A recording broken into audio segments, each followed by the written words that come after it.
or holding on. Maybe there's a little nuance here, but Zeh notel ad mokem shiyoda magas, v'zeh notel ad mokem shiyoda magas. This is the brisa. Each person owns the part of the talus that his hand reaches. In other words, a talus, if you spread out like our normal size talus, let's say it was a normal size talus that wasn't scrunched up. If you reach across, you can't reach to the other side of the talus, right? I mean, if you just visualize it, you can reach up to a point in the talus. So let's say he grabbed up to that point in the talus, and the other person grabbed on from his side up to the point of the talus. V'hashar cholkin b'shaveh. And the part that each one hasn't grabbed, they split equally. Okay. How do we preserve that? How do we freeze that moment in time? In other words, do they both? Is there shavua that they're agreeing on how much of my hand, and how are we going to get agreement on how much of whose hand? No. They walk into Bezdin. They're observed. They're observed in this position. They're observed in this position. Okay. All right. Okay. Each one is holding up to a point in the talus. Okay. And there's a part of the talus that's basically no man's land. I mean, no one's holding on to it. So you come to the Bezdin, Bahashar Cholkim B'Shaveh. And the rest of it they split. Now, so let's look at Rashi. Rashi says, Bar Marava Me'eretz Yisrael, Machvele, Mara Be'esvosav Klape. Okay, no, so Me'eretz Yisrael. Okay, so Machvele Rabavua. So when Rabavua heard this brisa, he sort of looked up to the skies. We said Ubishvua. He added on Ubishvua. Rashi Machvele. Mara de Esvosav Klape Mala. He kind of lifted his hand upwards, and he added, and you have to make a shvua. So there's an interesting discussion here. What's the shvua? So the Rishonim actually talk about what's the shvua here. What do they swear? According to some Rishonim, what's the whole purpose of a shvua? Remember, we said that people would go around. If you didn't make a shvua, they go around grabbing other people's talesim and saying, I'm a part owner. So therefore, we institute a shvua so that people shouldn't do that. People shouldn't do that. So what's the point of the shvua here? The point of the shvua here is on the whole garment, not just the part that they disagree on, not the part that is the no man's land, as we say, but even the parts that each one is holding on to. They have to make a shvua that this is mine, and you're allowed to keep the part that is yours and split the part that is the no man's land. The Rosh, other Rishonim say that. Other Rishonim say no.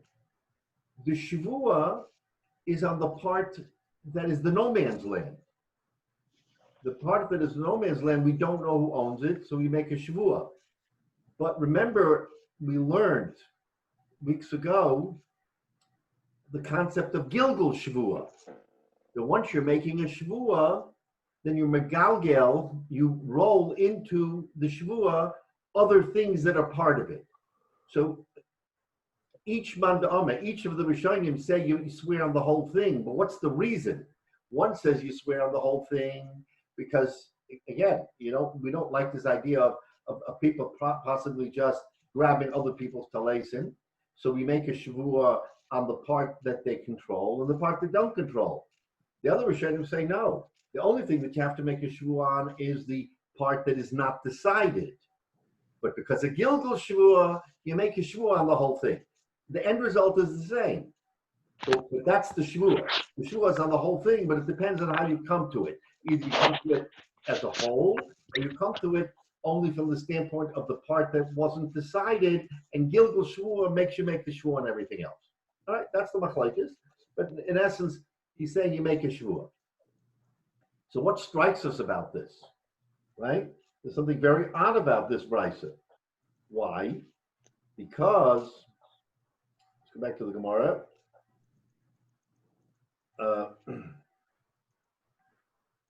Like the Gemara. אלא בסניסן דקטוני דפלגי בהדודי, ולא כתוני זה נותן עד מוקם שיור מגז. איך משכחס לו? We have a Mishnah here, Shnei Batalis, and Rabbi does not dispute that Mishnah. We find nowhere where Rabbi disputes the Mishnah of Shnei Batalis. And what do we say? That each one takes half. How could this Brisa come now and say that each one takes up to the point that they can grab? Where does that come from? There's a universal Mishnah that says Shnei Batalis, each one. Tainas there, Nimet Tzasiya and Tzasiya, Yachloku. Where does this whole Indian of I can grab and you can grab, you can take yours, I can take mine? So that's the Gemara's kasha here. So how do we understand this? Hechem Mishkachas lo. Omar Rav Papa, says Rav Papa, the Tefise B'Karkashta. Rashi B'Karkashta, Begerodin shebishnei roshin shekorin bernaish. Our Mishnah, when the people came before the Bezdin, they came before the Bezdin according to this interpretation, each holding on to the end of the talus. It wasn't a grab for more of a talus or less of a talus. Each of them came in, and each of them. You have this talus that's, it's pretty wide talus. He held a corner where the tzitzis are. He held a corner where the tzitzis are. He said, it's mine. He said, it's mine. Yachloku. That was our Mishnah. This Brisa isn't talking about that. In this Brisa, they're actually laying claim to portions of the talus. So it's a different circumstance, this Brisa. This Brisa is machadish to us, that when you come in, and you are holding a part of the talus and saying, no, this is my talus, and I'm holding a third.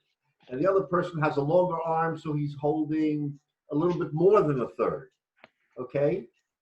This Bryce is telling us, you control what you control. And the rest of it that neither of you control, that will split. So that's how this Bryce is different from our Mishnah, and it's not a kasha.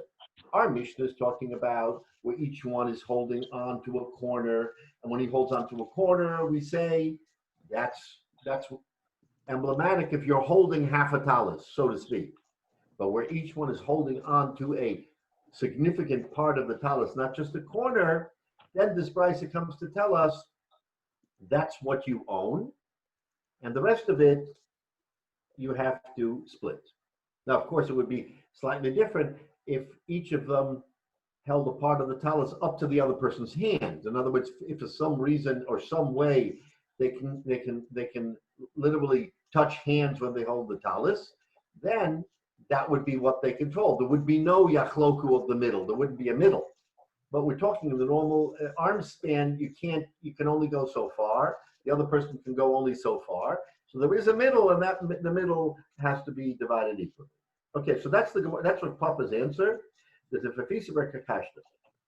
Now, as a result of this brisa, Rav Misharshe comes Rav Misharshe, and he says, Shema Mino. We learned something very significant from this brisa. Hi Sudra, given the toughest day, Sholosh al Sholosh, Karinin Bay, Venosan the Re'eu. Command the Pasik Shami Vakani. So here's what we learned from this brisa. We know we have Kinyan Sudar, right? There's something called Kinyan Sudar that you use a handkerchief to make a Kinyan.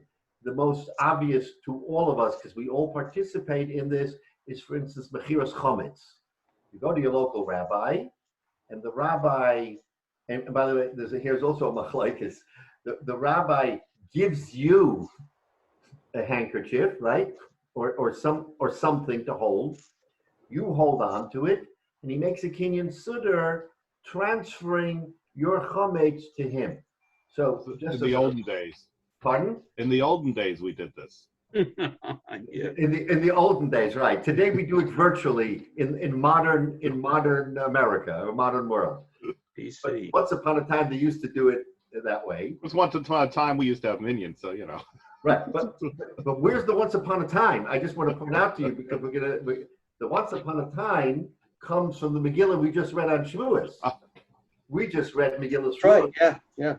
And I'm going to quote you from the fourth parak of the Megillah. What happened here? What did Boaz do? V'zos lefanim b'Yisrael pasuk Zayin, seventh pasuk, ala geula v'hala tamura, which is interpreted to mean sales, exchanges and sales. The kaim kol davar shalaf ish nalo.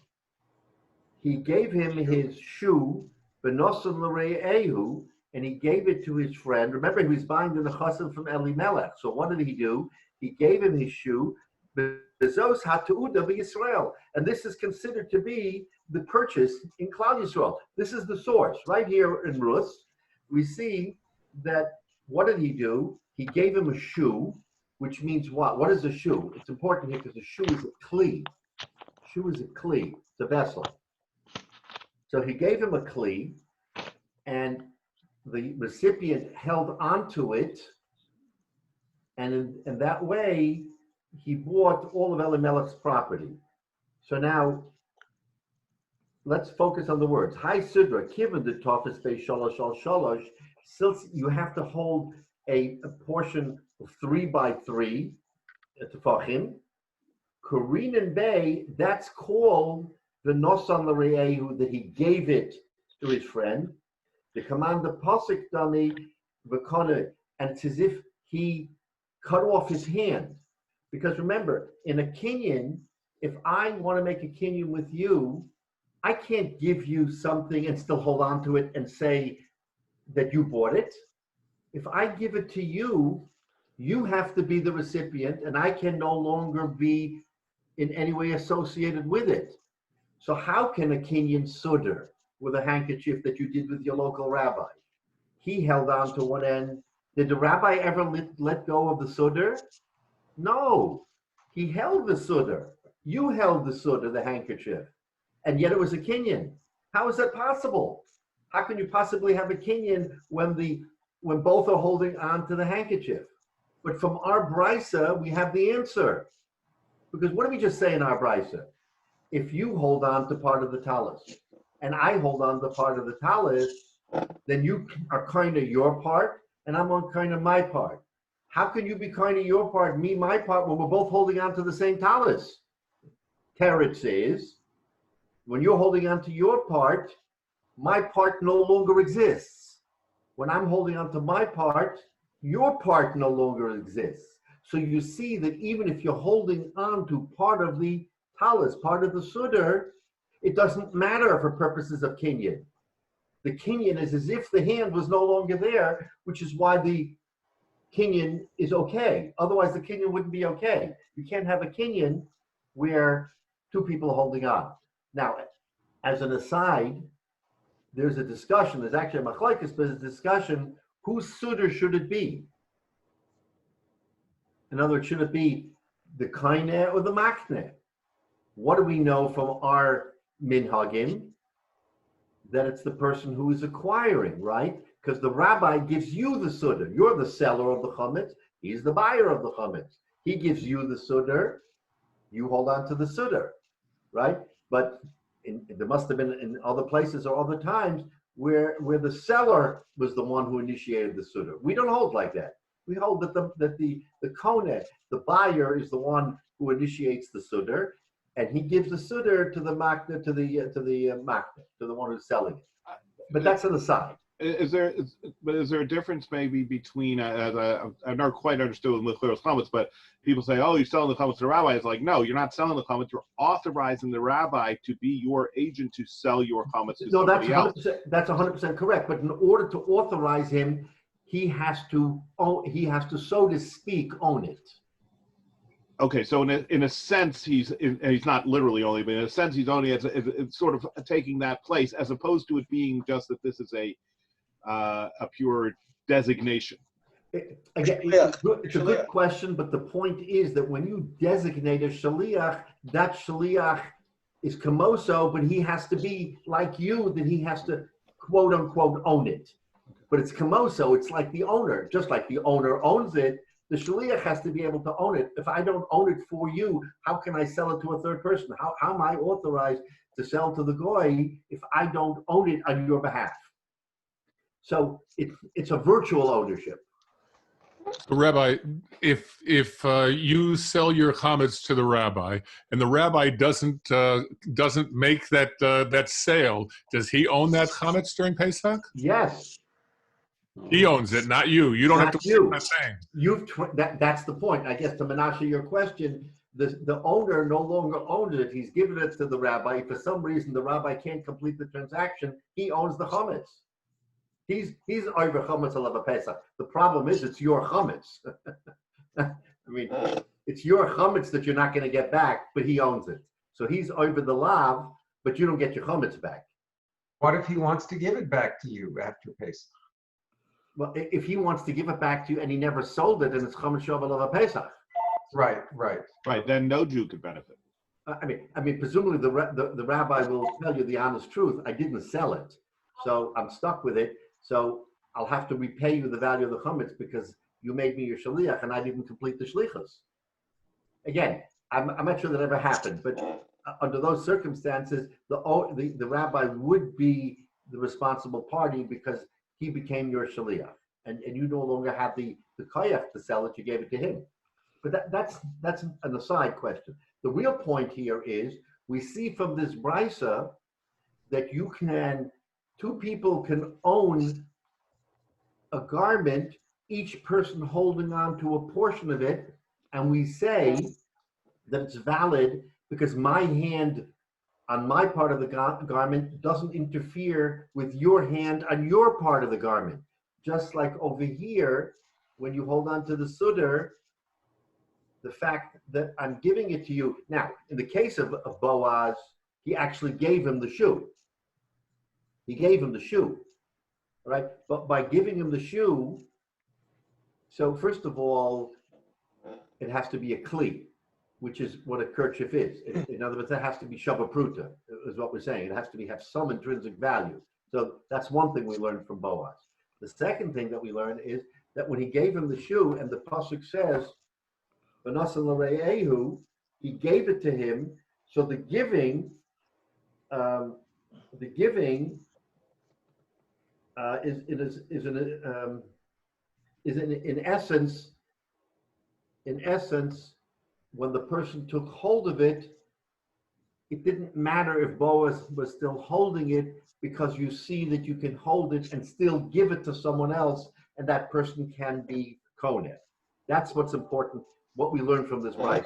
It's a big chiddush, because otherwise we would question whether or not you can make a transaction when you're still holding the object, which is the catalyst for the transaction. It means you never gave it up. If you didn't give it up, how can the other person own it? Tarot says you can own it because two people can hold on to something and still each one owns it. Rabbi, Yeah. the irony, and maybe it's just me, but the irony is that it means the exact opposite. If you're in the case of the talish, you're both claiming ownership. In the case of the kinyan for the chiras chametz, you're transferring the ownership. So at the same time, you're both holding on to it. In one case, you're transferring the ownership. In the other case, you're fighting for who owns it. So so what has to happen to make it one or the other? Okay, so Michael, your question, I understand your dilemma, but take a step back. We're not worried about what the transaction is. We're only trying to say that you can make such a transaction and still hold on to it. You're right that there's some circumstance where each one still owns it and they're both holding on. But the key point here is that you can be holding on and still be mevatel, and the other person can own the other half of it, even though you're still holding on, because your holding on becomes a non-factor. On the other hand, you could say, because you're both holding on to it, he's giving me his part. So I'm now in total possession. So I own the whole thing, and he's holding it on because you can transfer it over, and so he's giving it to me, as opposed to saying. Except that this brisa says beferish that each one owns the portion To his of the hand. talus that he's holding on to. You would be right if the brisa didn't articulate that. But if the brisa says specifically, we have an example where each person is holding one garment, one large sudar, one large kerchief, a talus, and each one can own a part of it without relinquishing their physical control. Because there's a legal theory applied here, and the legal theory is that by my giving it to you, or you're holding on to a portion of it, mine becomes null and void to you, and your holding it becomes null and void to my holding it. That's what the outcome is here, and that's why a kinyan sudar works when two people hold on to it, because each person, even though one person needs to relinquish his control, holding on to it doesn't mean he hasn't relinquished control. That's the chiddush here. So that argues for either side that they can claim ownership completely. Yes, I understand your dilemma. I understand what. But in the case of a kinyan for Bechiras Chametz, as an example, you're holding on to it and saying, I'm transferring this to you, and there is something in exchange for that, although it's not an exchange at that point. You usually give the Rav Kesef to Right. transact for you. Right. But the fact is you're transferring it, so it's indicative of your transferring ownership as opposed to so maybe look at it a little bit differently. One is a voluntary act, and when it's a voluntary act, then the giver can relinquish total control to the receiver. But where it's not a voluntary act, where it's a disputed act, because the talus is a disputed act, each one is claiming a portion. In the case of a disputed act, to your point, Michael, if we didn't say that each one can control the part that he's holding on to, then you're right. That talus should only belong to one person, because two people can't simultaneously hold on to it and still have control. That's where this brisa is being mechadesh, that in a disputed act, yes, you can. In a voluntary act with a sudar, 100%. I'm giving it to you. I have to relinquish my control. It's yours. But in a disputed act, we don't say only one gets it. No, both get it, because the other person holding on doesn't diminish from the second person saying, this is mine. That's the feeling. So in the Kinyan Act, how come I can't go back after the fact and say, no, it wasn't really that I was transferring it. I was claiming it, that I owned it as well. So why can't I go back and say I retrieved it? Why can't there be a machlokas the other way? Well, because it has to be b'shas ma'aseh. It has to be in real time. So in real time, when you're doing that transaction, you're voluntarily giving it over. Later on, you want to have a taina and said, I didn't mean to do it. That's after the fact. You already voluntarily gave it to him. This is all in real time. Either in real time you gave it to him, or in real time there's a machlokes of all. Thank you. Right. So let's take a look at Rashi.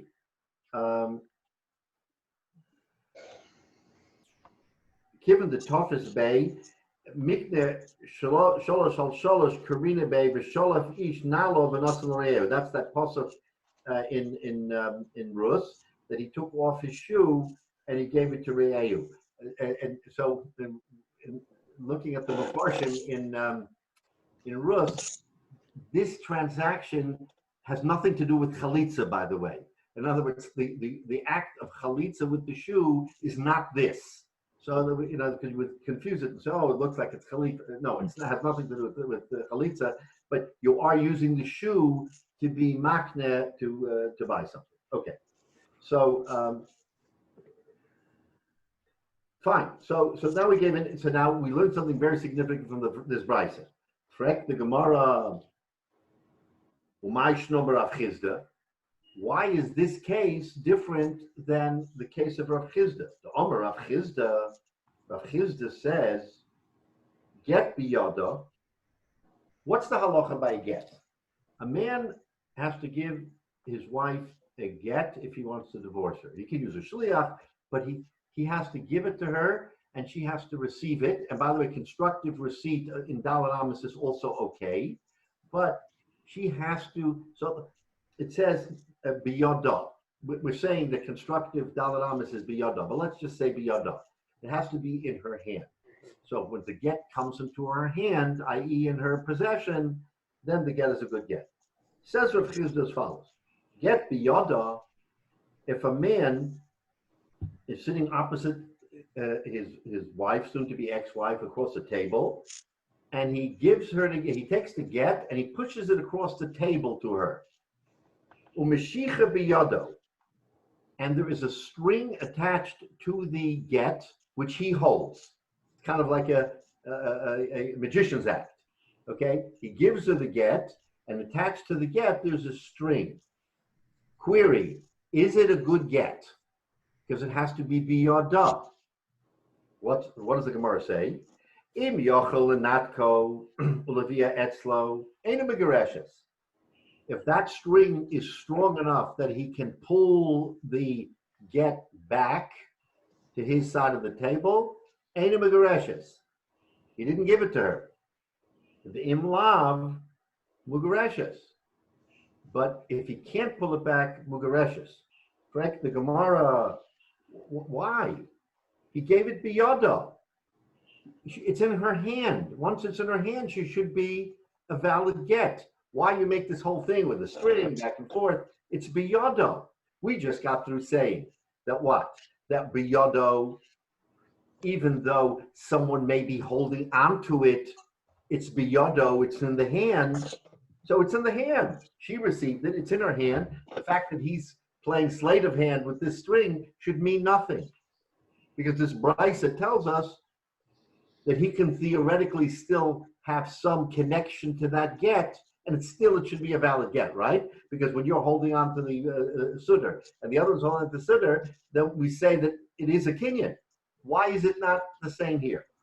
And for the Gemara, different answer. Hosum karisas bi'inan beleka hacha nesina bi'inan v'ha'ikol. Difference, because a get is an unusual document, and it's not called a shtar, it's called a sefer krisus. Krisus means kares, cutting off. So important to note that when you're cutting off, it's a different standard than when you're just giving. When you're giving, this brisa tells us we both can hold on to the same object, and it's considered giving because my holding on doesn't take away from your kinyan. With krisus, the Torah specifically said that to make no mistake that when a person divorces his wife that she's divorced, because this is an issur d'oraisa. There has to be no strings attached. There have to be no strings attached, literally. Sounds like you should string this guy up, actually. Right. You can't be hedging your gets. Okay. Right. It's a get. Is that where the expression comes from? Strings attached? I wonder. This is where it comes from. No strings attached. Yeah. This Gemara says there's a string attached. No, but the point is that a get has such severity that if it's not done the right way, then chas v'shalom, she's an Eishes, she gets married, the children are mamzerim. I mean, the repercussions are otherworldly. So we have to make absolutely certain that there is no ambiguity, and therefore it's called sefer krisus. Therefore, if there's even the possibility that he can control that get, the Gemara there in Tuvia, Gittin rather, tells us that if he can pull that get back in any fashion, it's not krisus. He feels to be stringing her along. Stringing her along, right. Scott, they're beating you to the punch here. What's going on? All right. Get biyada, says Rashi, shenosnala u'meshicha shekosher bar biyado. He ties it to his hand. Im yesh koyach ba'oiseh chut, if there's enough strength. In other words, it's not a flimsy little string. Shiachal and not go to get miyada that he can pull it away from her. Literally, it must be a rope. where she's holding onto it. He can give a tug, a schlep, and it literally pulls it out of her hand. Then we say, What any happens, Megareshes. Rabbi? What happens if she happens to have a scissors and she cuts it? And it comes. She can cut the string. Then it's a creases. Then it's a good again. And it's a good guess. So if she wants to get and wants Right. to counter his possibility of pulling it back, Right. He's just playing games with her, but she wants the get. So if she gets the get and cuts it, it's a get. Sounds like rock, paper, scissors. Exactly. Right. So Eina Megareshes Alma Lav Nasinahu. So that was the kasha. And for the Gemara, creases, Havdalah. You make a mavdal like you made Havdalah last night, literally to separate Shabbos and Chol. That's what a get is. It's separating day and night. Havdalah shohim mavdilin zeh mizeh v'haragudim hein b'chutz zeh. And since they're still connected with this rope, therefore it's not considered creases, it's not considered separation, and therefore it's not valid.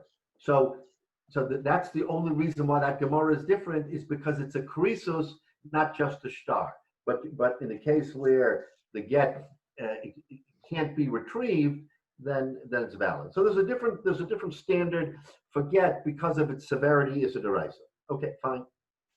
Now, all right. So Adkam Omarava. Now let's go back. We're back now to what happens in Shnayim Im Hoysa Talis Muzheves Cholkin.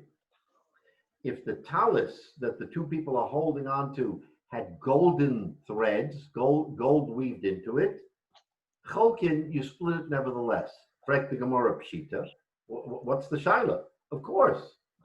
It says you have to split it, you have to split it.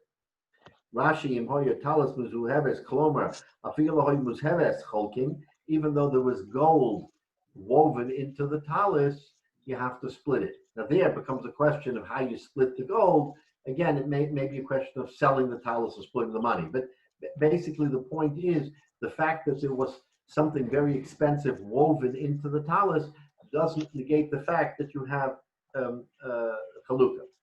Right? The Gemara lo tzricha. No. The kasha is a good kasha. They're called the hava kimotze high. In other words, what happens?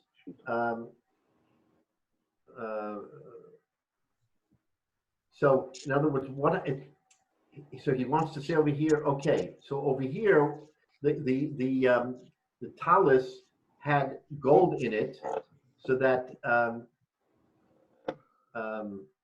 It's a strip. yeah, right. In other words, there was a strip in the middle. Yeah. So it wasn't like it was on one side. Originally thought, okay, it was on one side. One person was holding half the talis and half the gold was on one side, and the other and the other one didn't. So we said, fine. What happens if it's mamish in the middle? It's in the middle.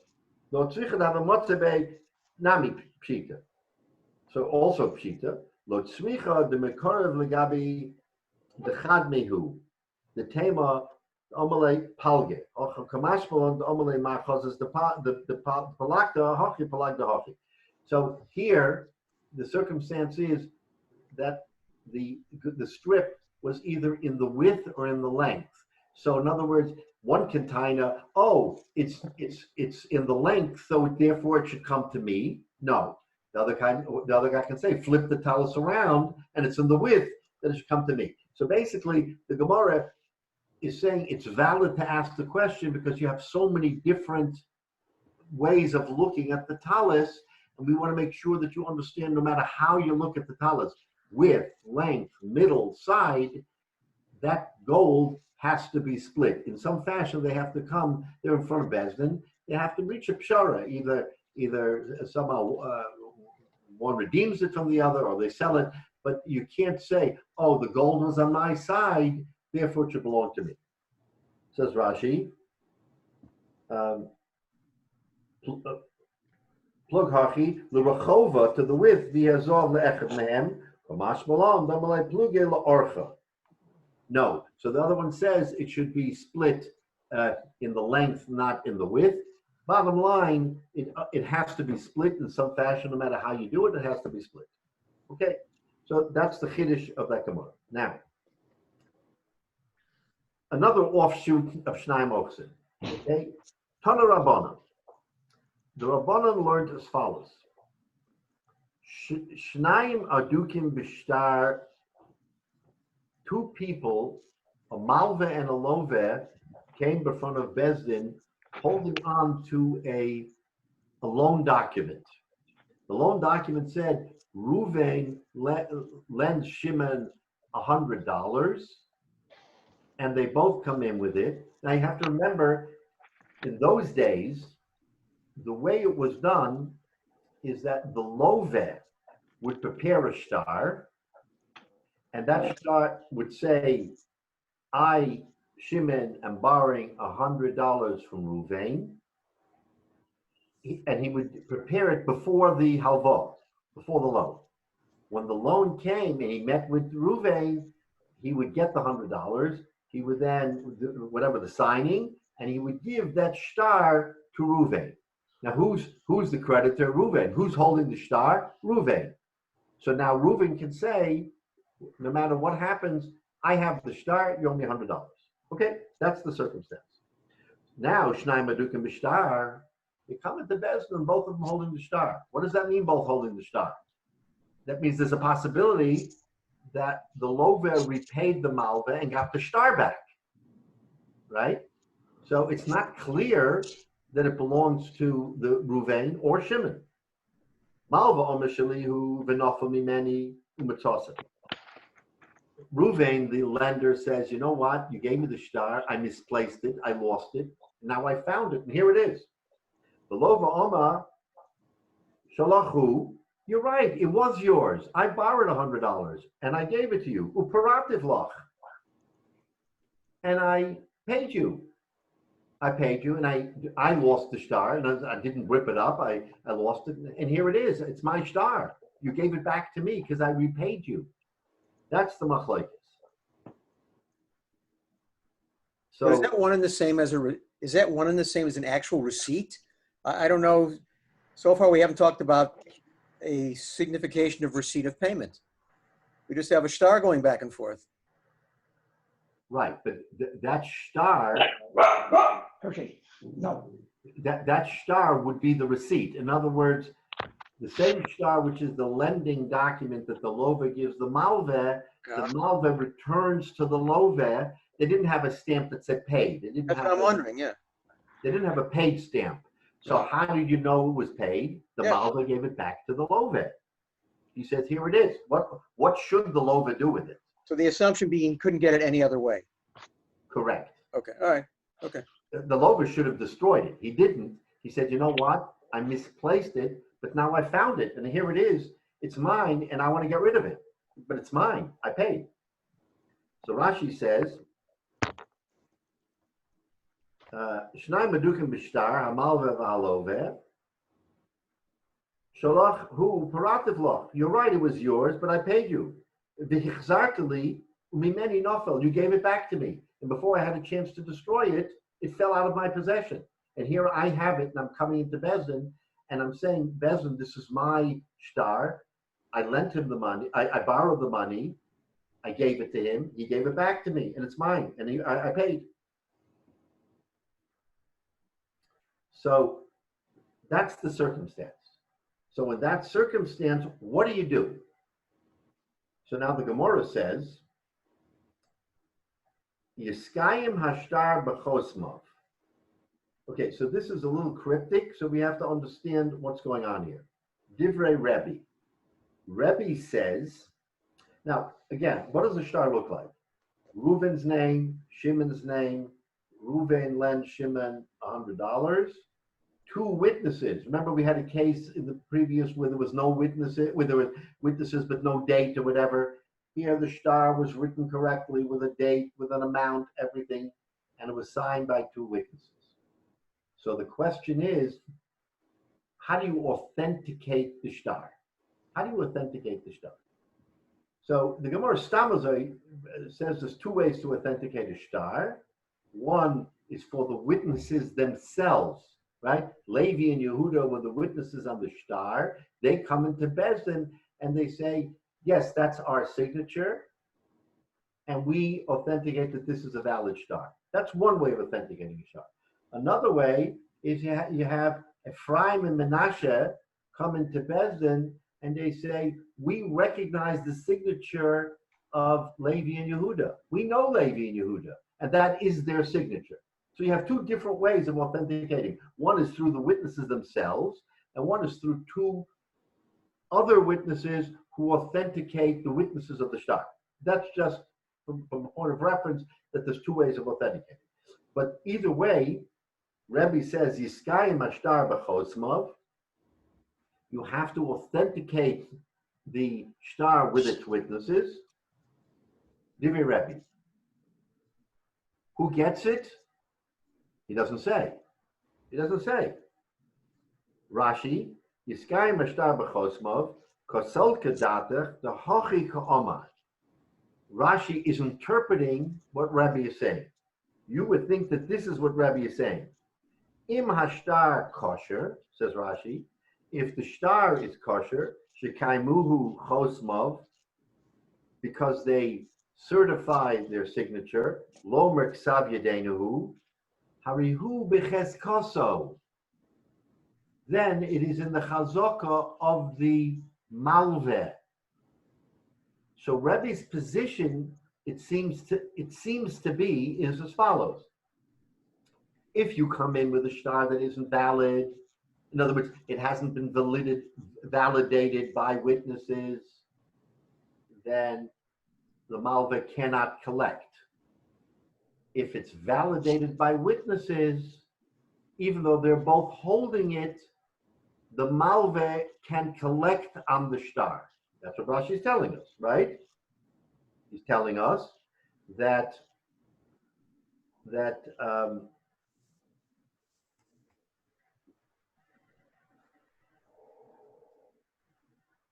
once you can validate it, harihu b'cheskoso, it's as if it's in the chazaka of the malveh and the malveh collects. Fine. Divrei Rabbi. Rabbi Shimon Gamliel Omer, yachloku. Rabbi Shimon Gamliel says no, but if the two of them are holding on to it, at best, you have to split, just like Shnai Mochs and Betalis, two people holding on to a shtar, each one taina is, it's mine. There's no definitive proof one way or the other. He doesn't talk about witness certification. He just says yachloku. Okay? More about this in a minute. That seems to be the machlokes. Okay, now the Gemara digresses for a minute. Why it does it this way is not clear, but it says as follows. Nofel yadayin, this is novel. If the shtar was lost, in other words, this document was lost, and it's found by a dayan, one of the dayanim who are in the Bezdin, or a dayan finds the document, lo yotzei olamis, he never gives it up. What does that mean? Rashi, nofel hashtar l'dayin, mashma, the hochi ka'oma. This is what it seems to be saying. In motza dayin, if not the malveh or the loveh, a judge finds the document, lo yotzei olamis miyad dayin. It never leaves its hand. It doesn't go back to the malveh or the loveh. Later on, the Gemara asks, why a dayan, why not a third person? But that's irrelevant for now. But this whole thing is cryptic. In other words, it's telling us that if a dayan finds it, farfalin, not the malveh, not the loveh. Let's put that aside again for now. So now, let's go back to our situation. And ask the following kasha. Mar, so Mar asks, Yiskayim ashtar b'chosmav b'gavale malveh kule. So Mar is interpreting what Rabbi said, the way we just said it in Rashi, that Rabbi means to say that if you bring authentication to the witnesses, it goes to the malveh. The malveh actually is the one who gets it, even though the lover is holding on to it equally, right? Correct the Gemara. How can that be? V'gabe malva v'lesle mistishin shnayim oxen. Didn't Rabbi hear of the Mishnah in Shnayim Oxen that what? Shnayim Oxen betalis yachloku. How can Rabbi, now come and say, I hold Shnayim Oxen betalis, but if two people, a malva and a lover, are holding on to a shtar halva, that if you can authenticate the witnesses, it all goes to the malva. Where does that come from? Rabbi made it up? I mean, how can it be that authentication gives the malveh? We understand Rabbi Shimon ben Gamliel, because Rabbi Shimon ben Gamliel says Yachloku, that's consistent with our Mishnah. That we get. But how do we understand Rabbi the way we understand him from Rashi's interpretation, that if you authenticate the witnesses, it all goes to the malveh, and he's the muhzik, and he can collect that debt? Why should he collect the debt? What have you done? You've authenticated the witnesses, nothing more. You haven't proven that it belongs to him. So that's the kasha. Mar is asking a question, how could Rebbe say that? So this is a kasha from Shnayim Oxen. Omar Rava Omar Rav Nachman. So Rava says in the name of Nachman, we're almost there. B'makuyim. So b'makuyim, that it was certified. What does that mean? Let's look at so previous Rashi, Begavale Malve Kula Bitmia, with a question. Does the Malve really get the whole thing? Question mark. How can he get the whole thing? It's Shnayim Oxen Betalis. It's the same as Shnayim Oxen. How can he get it? Answers the Gemara b'Makuyim. So let's look at Rashi, and just to get a flavor of this, because we're going to have to pick it up. B'Makuyim shekasav bo henpek. A handpek is what we call a notary. Okay? So in other words, it was notarized. Sheyotza kvar bebezdin, that you went to Bezdin, v'heidu edim al chasimis yodin, and the edim came and they were testifying on their chasima, v'kosvin hadayonim bo shtora dinan, nofik kadmona basidu plone, uplone al chasimis yadayu, v'ashrinu v'kaimenu kidachozi. So he's saying, no, it doesn't mean that Rebbe says that with the henpek, with this notary, the malve gets the whole thing. B'makuyam divrei hakol yachloku. It's a different interpretation. If it's makuyam, meaning that there is a notary saying that this is a valid shtar, divrei hakol yachloku, both Rebbe and Rabbi Shimon Gamliel agree yachloku, because that's our Mishnah Shnayim Oxen. Now, Rebbe is not arguing with our Mishnah, of course not. He's saying Shnayim Oxen Betalis, but when is it Shnayim Oxen? Only when there's a handpick, when there is a certification that these witnesses are the correct witnesses of the shtar, then he agrees Yachloku, and there is no machloket. Ki pligi, when is there a machloket between Rebbe and Rabbi Shimon Gamliel?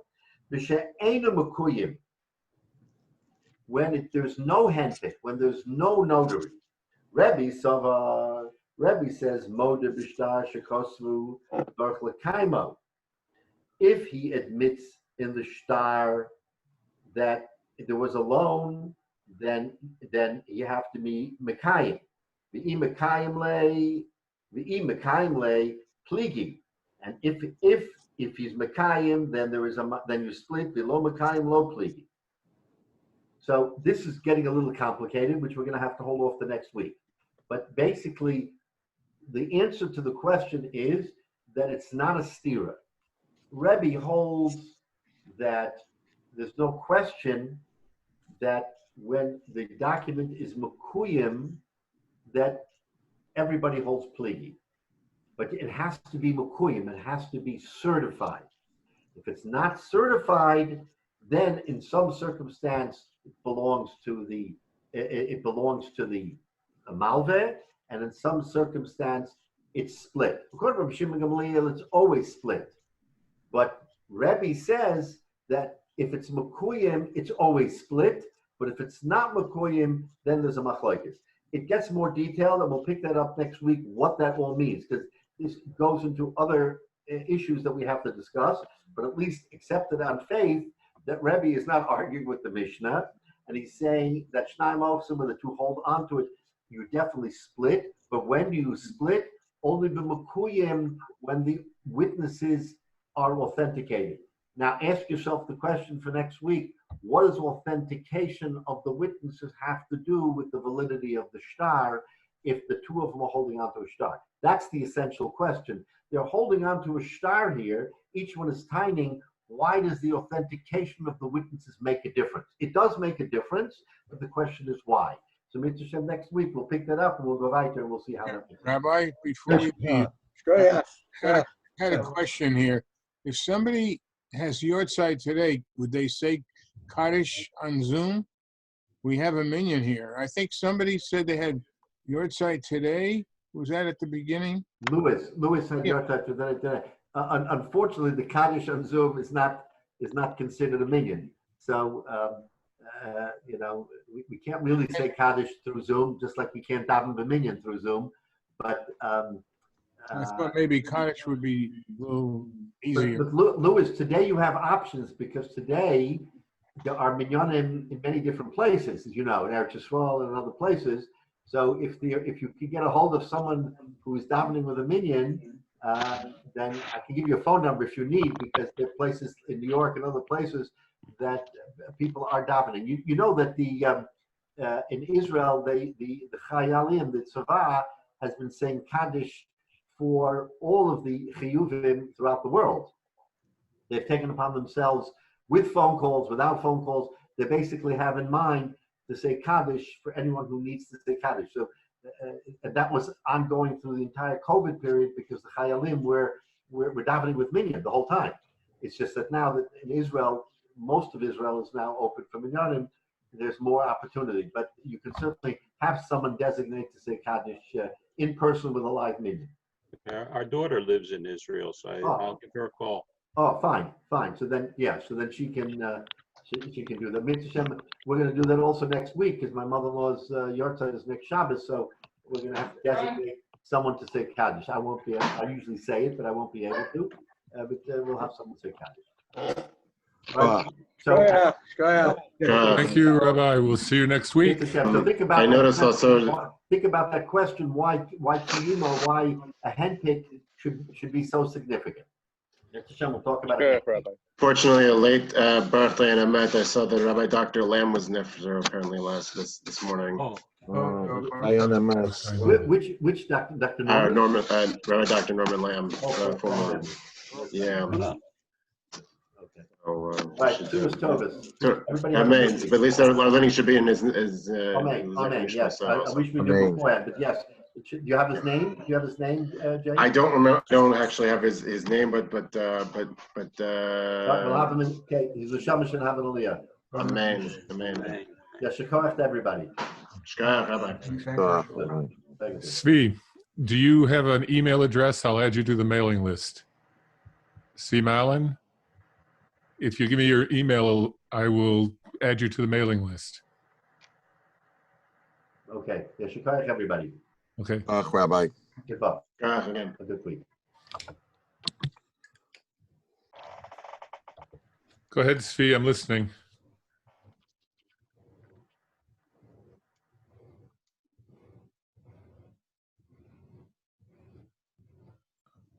Scott, I got it. It's svmalin@gmail.com. I'll text it to you. Yeah. Okay. And I'll put him on the list. I'm looking for Svi's email. So, okay. Very good, Svi. You have a good day. I got it, Menashe. Thank you. Scott. All right. Take it easy, Svi. How was your Shavuos, Scott? Baruch Hashem. Thank you. How was yours? Fine, thank you. Okay. Well, we'll see you. Bye, Scott.